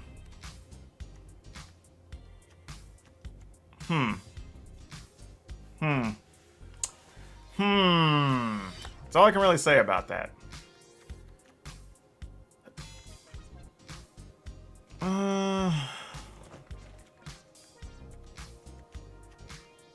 I mean, I think my main questions are like, how are we, like... This is kind of the problem with Sanctum list, right? Like, one, you need to be playing more than one of all these Sanctums. Because right now, unless you get Sanctum of All, you're not going to stick a Sanctum that does anything. The Mythos is cool-ish. But, I mean, really, you only have that and Soulseeker to kind of protect your stuff.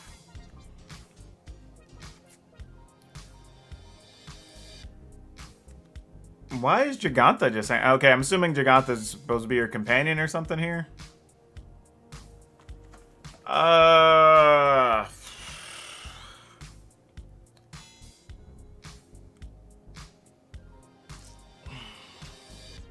This is a weird space, too, because I don't even know...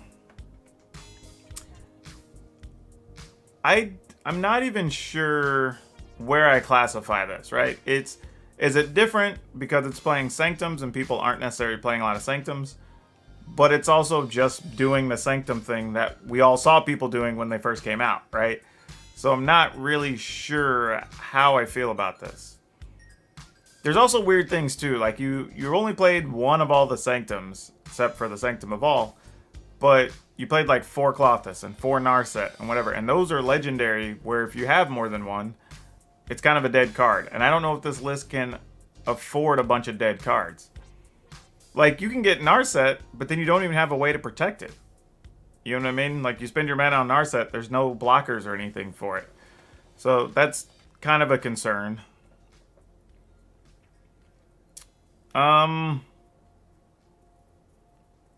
Man, I don't know how I feel about this list.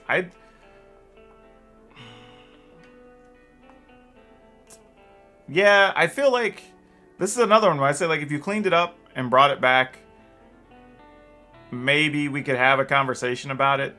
But I have a hard time figuring out, like, what cards we're attached to in this list, what's important to the list.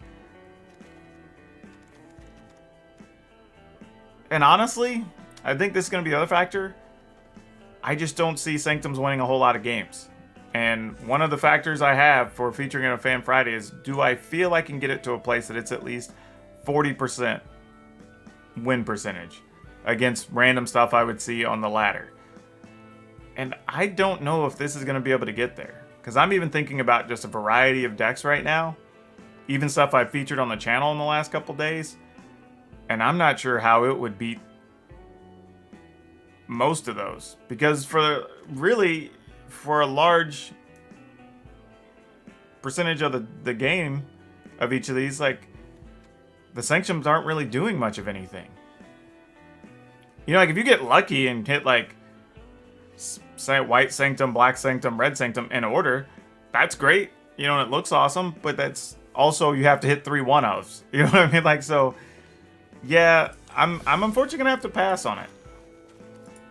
I appreciate the effort. I like trying to use the Sanctum of all, but I don't think I can make that work. Not enough that people would enjoy watching it, which is sad, because I do think there is a large number of people who would like to see a Sanctum list. I've had it requested a few times, but I think it's one of those quirky things that if you just want to play in the open queues, probably fine. But I don't even think it would hold a candle to anything in the ranked queues. At least that's the way it feels to me. I could be wrong. I mean, I would honestly love to be wrong, to be honest. Maderio submitted this list. My phone's just buzzing like mad. It's like every time I start doing something, people need to get a hold of me. Alright, so let's see what Maderio's got here. We have Ranger's Guile, Random Shadow Spear, Heroic Intervention. Alright, so we're obviously worried about creatures not dying.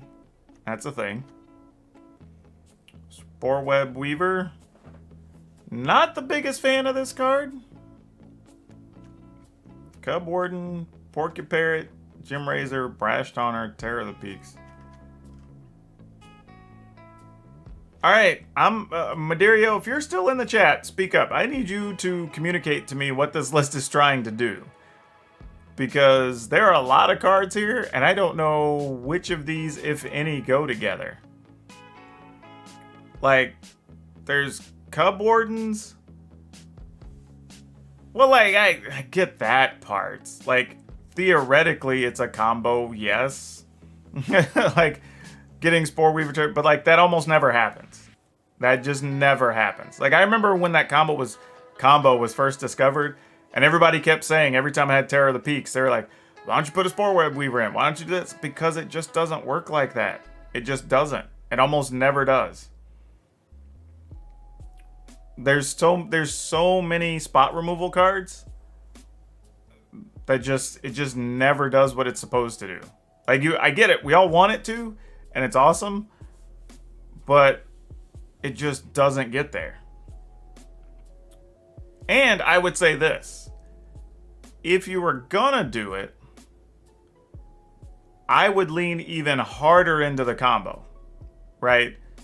Like, Cub Warden and Heliod feel like they're just hanging out, when we could just be doubling down on, like,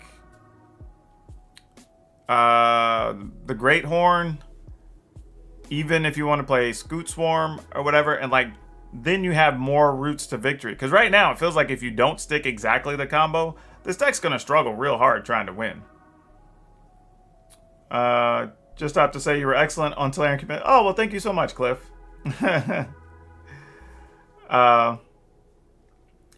yeah, but again, you're saying, like, okay, I have to have this card to do this. I have to have this card to do this. The problem is, and this is what I'm saying again, we're playing cards that individually... Well, that's not true. Terror of the Peaks is actually fine.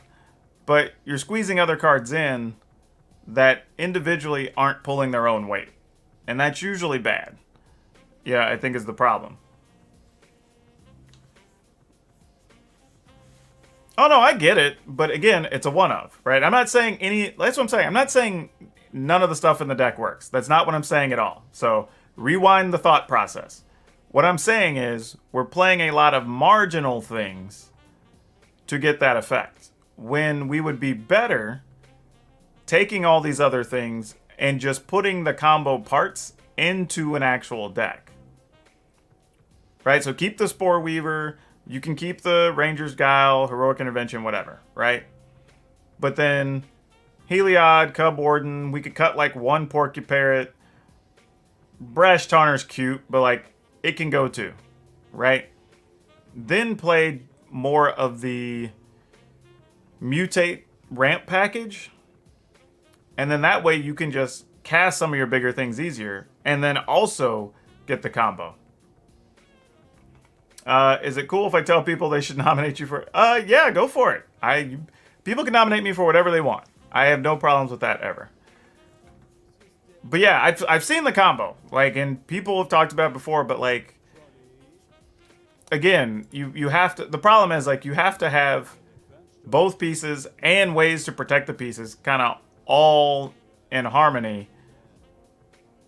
And it feels like it has to be just a very specific situation to make it go.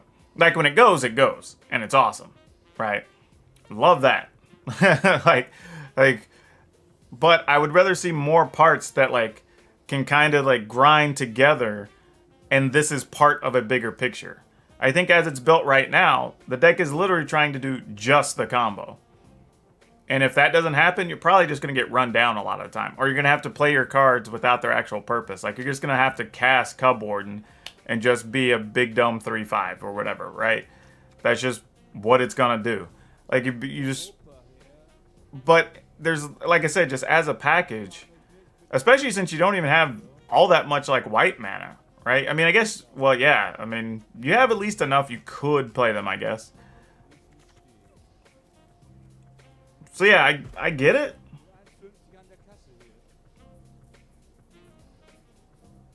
But yeah, I don't know. It works fine in itself until you hit the terror on the board.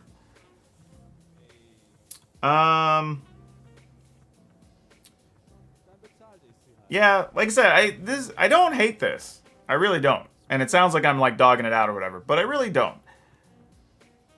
I just feel like like I said, it feels, here's, I guess the difference is, I don't mind seeing a bunch of stuff driving to the combo when it's like, okay, I'm doing all this because on turn 4, all this stuff happens, it's going to end the game if it goes, right? But like, we don't really have that situation here. You were kind of like, okay, well, turn 2, maybe I could play a Wolfhaven if I'm lucky. Turn 3, I could play a Spore Weaver, but then I have to hope I have that and the mana up to Ranger's Guile to protect it. And honestly, if it's that important, I really should have 4 Ranger's Guile and 4 Heroic Intervention. Like, it's kind of weird to not have that many. But then we're playing, like, Kazul's Fury. You know what I mean? Like, or we're playing, like, Valakut's Awakening. Like, I think that's kind of my issue. Like, there's just stuff here that's, like, it's all fine and good. Nothing is just outright bad. But I feel like if the deck as a whole was just doing more and this was in there, then it makes it easier for your combo to slip through because your opponent's having to worry about other stuff. But yeah, I don't know. Maybe this stays. I don't know. I don't think I'm cutting it just yet. I'm gonna give this another look through. Let's give this another look through. It can hang out for a little while. It'll be one of the finalists for this week. There's at least enough there that I think I can work with. All right, I'm going to wrap these last few up pretty quick. We're going to go really fast because I'm running long now. But let's see what we got. This one is from Hibbs. Let's see what we got here.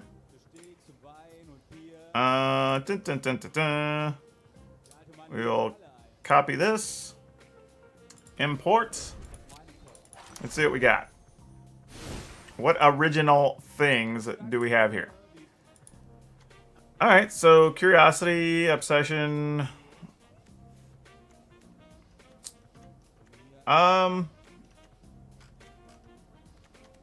Sadly, this is just a fine deck. Like, nothing really to say about this one or the other. I've seen this deck a couple of times.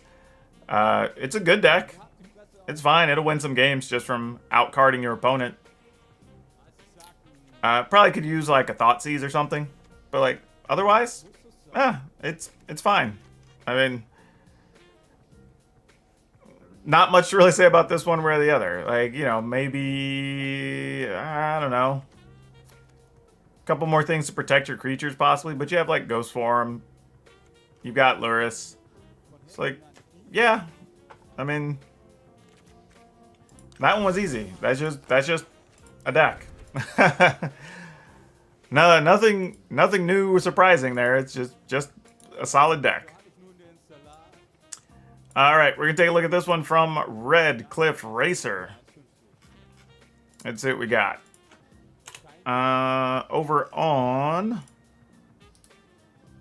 Goldfish, and it's another Giganta deck. Let's see what this one is.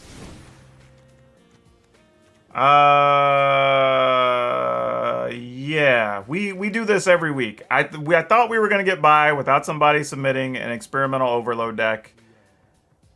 I'm probably just gonna have to start prefacing that. So, like, I sort of leave it open-ended because I would like for people to submit like one that I'm into and one that works. But these just never get there, y'all. They just never do. Like, every version of this I've tried, every version of this we've seen.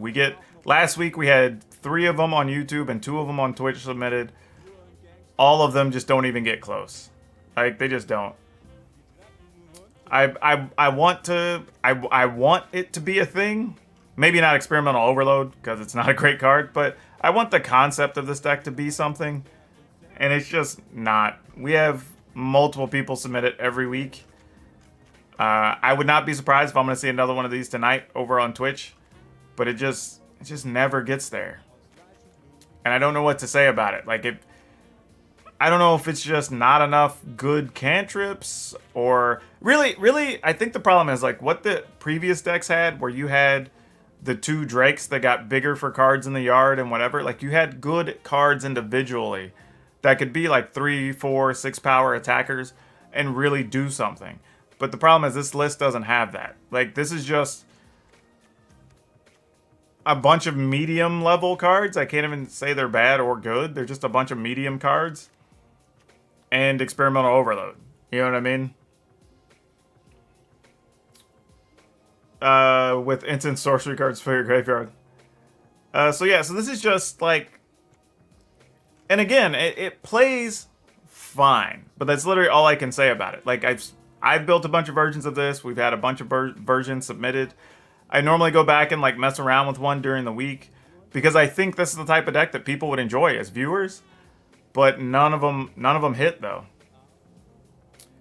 I don't think it's necessarily that it's cookie cutter. I appreciate that everybody's trying this and trying to make it work, and I feel like eventually somebody will crack the code. Like, I don't know, because I feel like there's enough people who want it and enough people that are trying for it. And who knows? Maybe as they keep getting submitted, sooner or later, I just like have an epiphany because I see something in somebody's list. But yeah, it just never gets there for whatever reason. Like, you always get caught where, like, you have your experimental overload, and it either just gets countered, or your Kazul's Fury gets countered. You know, like, just so many things happen where it just never goes off the way you want. Riel is cool, but ultimately, she's just a giant, 10-3 ground pounder that doesn't do anything. Yeah, like, it's just... And again, I tell people all the time, like, I tried doing versions with wizards in it. I tried doing just the regular, is it aggro thing with, like, the sprite dragons and stuff. I've tried a bunch of different versions of this using spells to do things, and they just, like, never get there. And it's super sad. I don't know. I have an idea for another one that I may try at some point in the future, but... yeah, as it stands, I'm just passing on that one because I like, and it's not that I think it's terrible. Like I said, it's actually fine. It just doesn't get to that next level just ever. It just, for whatever reason, I don't know. Like, my guess is it's missing one or two just solid pieces, which we may have by the time, I don't even know if we get it in Kaldheim. Maybe we get one. But if we can get one in Kaldheim and one in Strixhaven, then I think that deck's going to really pop off. And it's going to be really good. But until then, I think it's just kind of stuck in this weird purgatory where we all want to play it and we all want it to be good, but it's just not quite getting there, which is sad. Okay, let's see what this is. This one comes to us from Kyarak, Kyarak. So like, I was gonna say like kayak, but it's not. It's just Kyarak. Okay. Well, let's see what this list does. This is Sentinel's Eye, Speaker of the Heavens, Daxos, Birth of Melitus, Stessin Training, Root Grazer.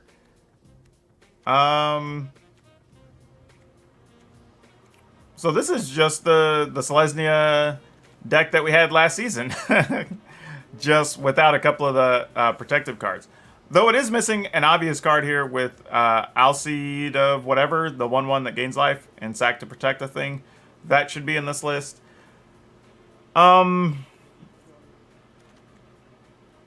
Not sure I'd be playing Heedbonder, necessarily. It seems like a weird inclusion, but I feel it. I see what you're doing.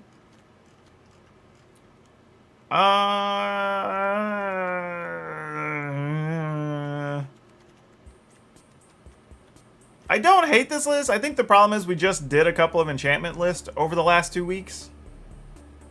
So I'm not sure if I want to include another one this week is the problem. And they were both for Fan Friday, if I remember right. So, whew. Yeah, it's like, I don't know if Root Grazer needs to be in this list. It's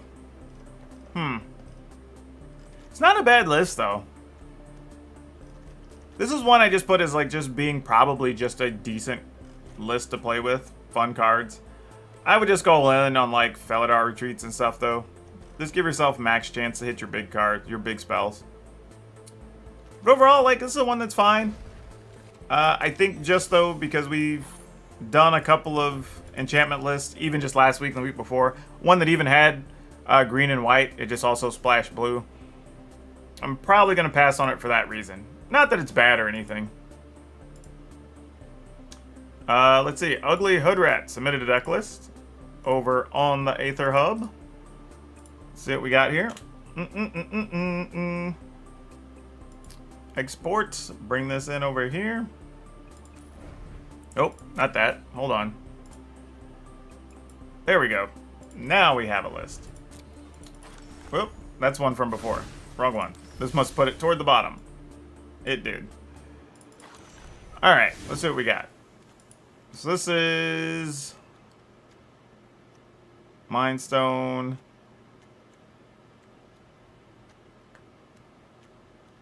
So this is just black-white control, right? Shadow of the Sky, Wrath of Gods.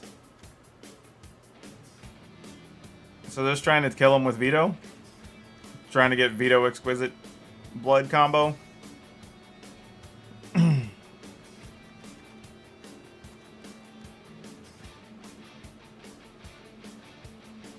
I mean, okay. Like, this is one I look at and go like, man, I don't even know. Like, it's probably fine. I feel like, and this is from me just being a Magic boomer, like, I feel like I've seen almost all the combos with Exquisite Blood. I know it's not a thing most newer players have seen, so I'm kind of okay with that. Like, I don't think that's a problem. I just find it amusing.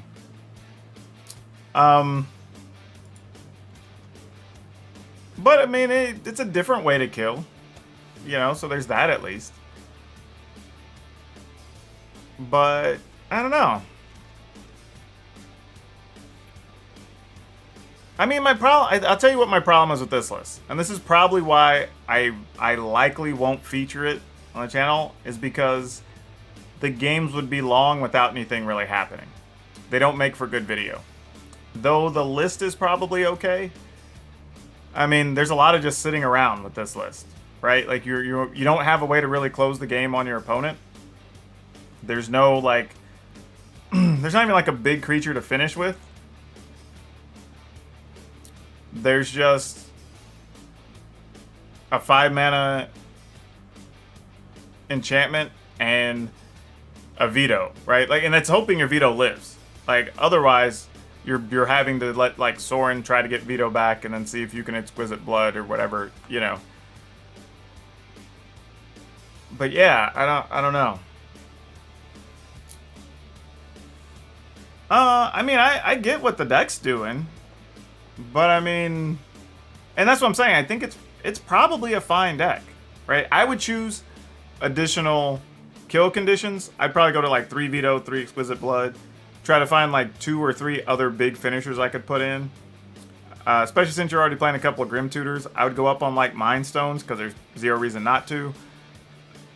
Probably scale back on like Sovereign's Bite, though it's mostly fine. But generally speaking, it's a fine deck, probably, looking at it. I haven't played it, obviously, so I can't speak, from a point of expertise on it. But for me, it's just like, if I'm playing this for video, I either have to hard edit a bunch of stuff out of the games, or I'm playing a bunch of like 15, 20-minute games that are really just waiting around for a couple cards. And for that reason, I'm probably not going to use it on a daily or on a video. Not because it can't win, because I think it can. And it, like, looking at it, it has the cards that make sense that it can do what it wants to do. I just don't know for a Fan Friday thing when I'm trying to make it within a... Well, yeah, turn kill 5 is possible, but I mean, it's possible with a lot of decks, but, I would say it's even more possible with aggro decks, but they don't get there on turn 5 or 6 very often. You end up playing longer games. And that's also with like 0 interference, right? That's your opponent not getting rid of your veto or not having a counter to a thing or whatever. Again, not saying it's not possible. Not saying you can't do it. Not saying the deck's even bad, because I think it's the opposite. I think the deck is actually good, or at least appears to be. At first glance, like I said, haven't played it, but I can see the ways it could win.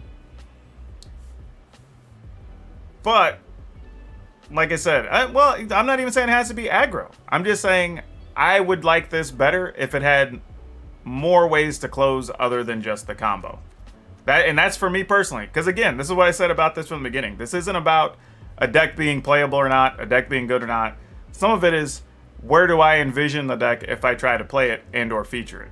That's kind of the thing. Even when I find other decks or I build other decks to feature on the channel, it's a lot. I have to take into account both my personal playstyle and what do the viewers respond to. Unfortunately, that's a thing. So this is something you could probably play though and have a fine time with it. I wouldn't fault anybody. Like if I ran into this on the ladder and somebody's playing it, I'd be like, yeah, that makes sense. It does everything it's trying to do. So yeah, I don't have issues with it as a deck. I think it's actually totally reasonable. But I don't know. Let's see what else we've got. We have a couple more we got to get through here. This is from Halo Spades.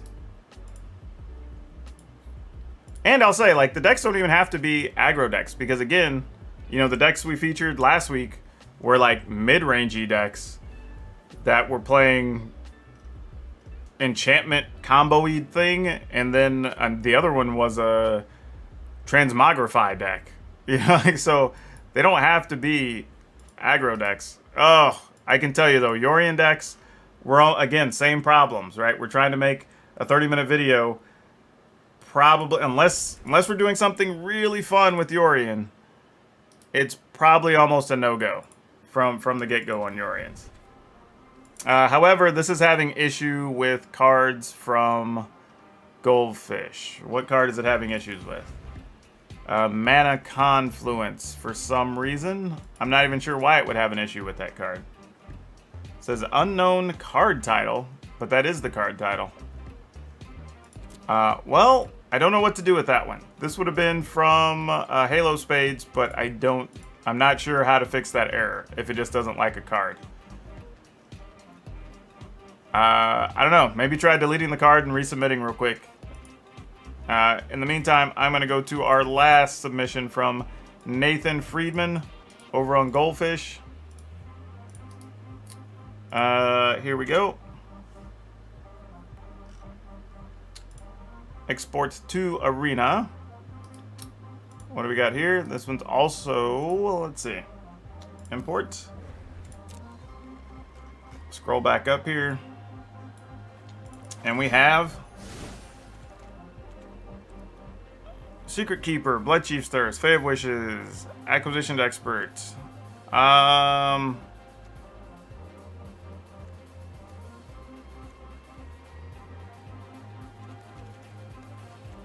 not sure what this deck's doing. I feel like I got in the first half again when I was going through this list. I was going down and I'm like, oh, okay, so we're building some type of weird party list. And there's like wizards and there's a rogue, like, okay, there's a cleric, all right, I'm in. Then there's like a Drana Stinger for some reason hanging out. And then there's Gargan Intimidator as a warrior. Then there's just randomly a Croxa. So like, so what are we doing with this list?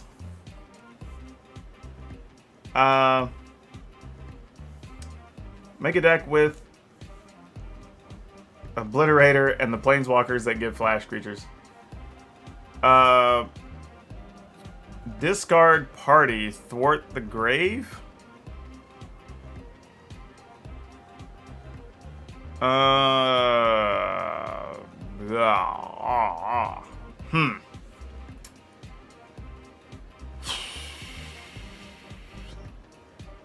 Yeah, I think this is a deck trying to do too much, I think is the problem. And the reason I say that is you're jamming stuff in here like Riel and Teferi's Tutelage, Ox of Agonis, which are ultimately going to make all of these other cards very subpar. Because you're not going to have... You're going to have a lot of situations where you don't have your, like, even 3 party things in here, right? Really, because except for Thwart the Grave, like, you don't get the party bonus out of anything else. So why really worry about the party element? You know what I mean? Like, that's kind of my concern. Is like... And you're playing like Drana Stinger, but could we just play a better creature? Because you're not cycling anything. You know what I mean? This is one where I think I understood, like when you said it, I'm like, okay, I see the concept. The problem is, even the discard part is only really like Riel, Royal Scions, Ox of Agonis, and Ox cost 5 to get the first discard out of it. You know what I mean? So you're not really gonna get... Again, this is a deck that's got like 2 halves going on, right? You have the first half that like, I got through a few cards and I'm like, okay, maybe we're working our way toward a party deck.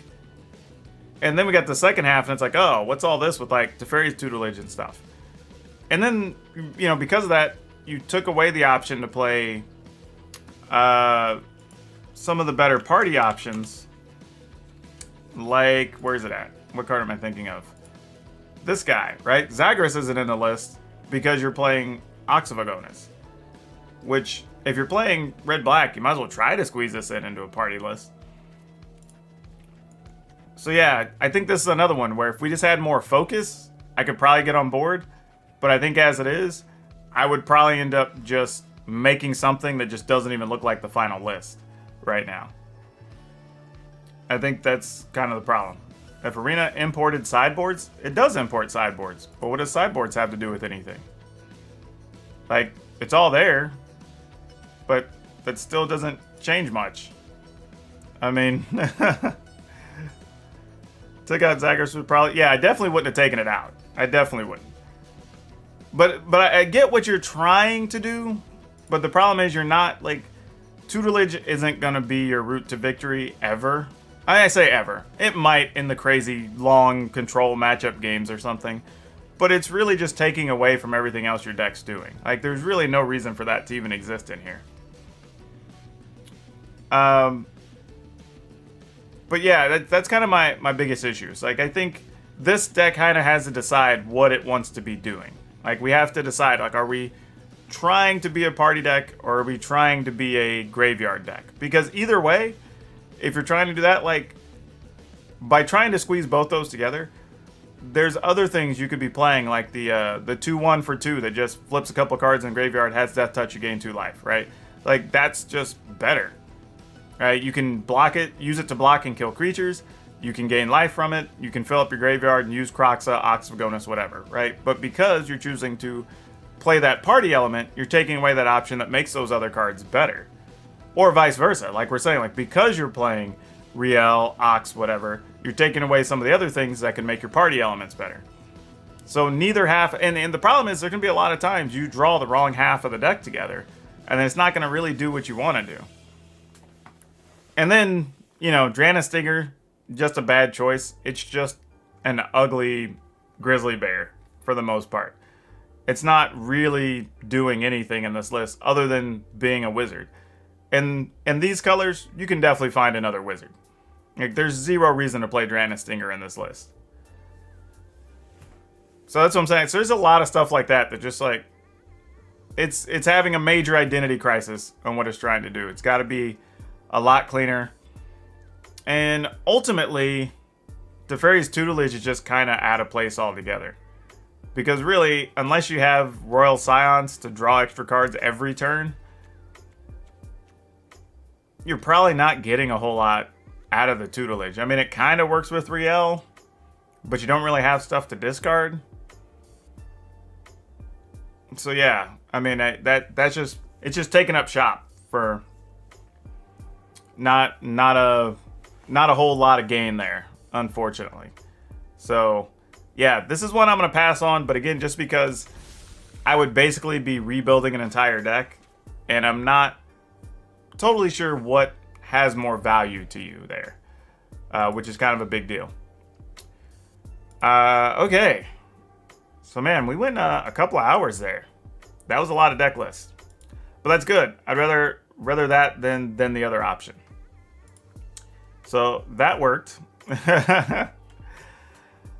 So yeah, so we're going to do another stream this evening. I will hop on Twitch. I'm going to probably, like I said, between 8 and 9 o'clock. It'll probably be closer to 8 than 9. I'm going to hop on there, and then we're going to do this again. So if you had a different deck or you missed an opportunity or maybe you're working on a list, you want to do it tonight, that's going to be Pacific time, by the way. So if you want to start looking for me at 8 o'clock Pacific over on Twitch, the link is down in the description below, but it is twitch.tv/PowrDragn if you're curious. Also, feel free to hop into the Discord and let me know what type of content you would like to see. I mean, there's always opportunity if y'all want to see, because I've been showing some different stuff. Like, we went through some collections. We talked a little bit about some Commander stuff this past week. You know, we've done interviews with other people. So, you know, I'm trying to figure out, like, what of those things are resonating with folks? What are you enjoying? What are you not? Like, is it only deck content? Like, whatever. I mean, good or bad, whatever it is, let me know, because I'm kind of curious, right? I have a situation and opportunity where we can do a variety of content. So I'm just kind of curious what everybody's really looking for or what's working for you or not. Because obviously I can see the numbers. I see what people are viewing and stuff. But, you know, just direct input's always good. And the Discord link's down in the description too, so you can just hop over to the Discord. Come say hi. And again, you can talk about decks, submit stuff. We can go do all that stuff. So, and yeah, and the reason I don't want to get into it in the chat is because I have a lot of follow-up questions to a lot of that stuff, and this isn't the best format to do that. So if you come over to the channel, you submit in the proper forums or whatever, we can talk about stuff. But I think I even have like an ideas channel or something, ideas and thoughts. Maybe that's what I have it titled. I don't know. I have a thing where people can put stream ideas or something in there, and at least we can have that conversation and just talk about like other possible concepts, because I have lots of thoughts of things we can do.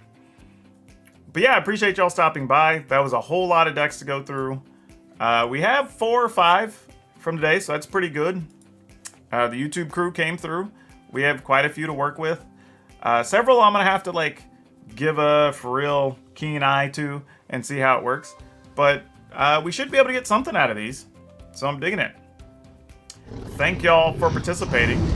Also, thank you for that sub there from Kiarek coming through. Yeah, and always, y'all, if y'all want to come join us on anything else, Twitch, Discord, Twitter, you want to check out any of my sponsors, you want to buy merchandise and support me, whatever, all those links are down in the description below. Also, Super Chats are active, everything else. And I'm still working on what a YouTube membership looks like, so I'm not finished with that yet. But for those of you that are new, one of the things we've talked about doing is having a monthly membership where I draw names at the end of the month, give away 2 prize packages, and then I draw an additional either 3 or 4 names, we'd see how time allows, and either give those people the option of a private deck help, arena coaching session, or whatever, or just round people up. We get on Spell Table and we play some paper games together, whether that's one-on-one or we play a game of Commander or whatever. So, couple options. I just don't know if that's actually how entertaining or interesting that is to people, but if it's worth it, I will follow through. I'm trying to find just more ways to just make it worthwhile and interesting and be able to give back to the group that's participating or joins that membership. It's something new and different I've not done on something like YouTube yet. So I want to at least give something fun and something different that would only be to the YouTube audience that the rest of my audiences wouldn't necessarily get, whether that's like my podcast or my Twitch streams or whatever. Because I want each group to at least have something that they get that the other groups aren't getting, that are unique to them for supporting us on those different platforms. You know, because, you know, some people only get to access YouTube for various reasons. You know, same thing with Twitch, same thing with our podcast, you know, whatever. And I want to at least be able to take care of those people for being dedicated, for participating actively, supporting whatever that thing. Because, you know, maybe that's the type of content they like. Maybe, you know, they can absorb it, whatever fits their schedule or lifestyle, right? So I'm just looking for options, trying something out. But if y'all think that's interesting and that's appealing, then cool. You know, it's something I can definitely do. Y'all just let me know, and we'll see what we can make happen. But that's going to do it for me. I am going to hop off of here. I'm going to grab something to drink. I'm going to work on tomorrow's YouTube video. And then I'm probably going to hop right into streaming over on Twitch if y'all want to come by and submit deck lists and do this all over again. Because Fan Friday is a hungry, hungry machine. But yeah, again, thank you everybody for coming, participating.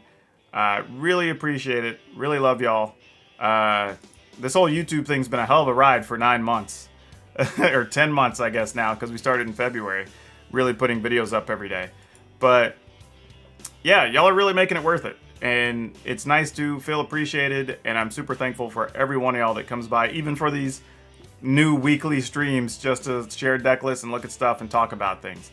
It's all very fun, interesting, and I feel like I'm learning a lot and I'm meeting a lot of people, so that's always cool too. So thank y'all. I'm gonna go hydrate, and then I will see y'all this evening over on Twitch for those of you that come join me.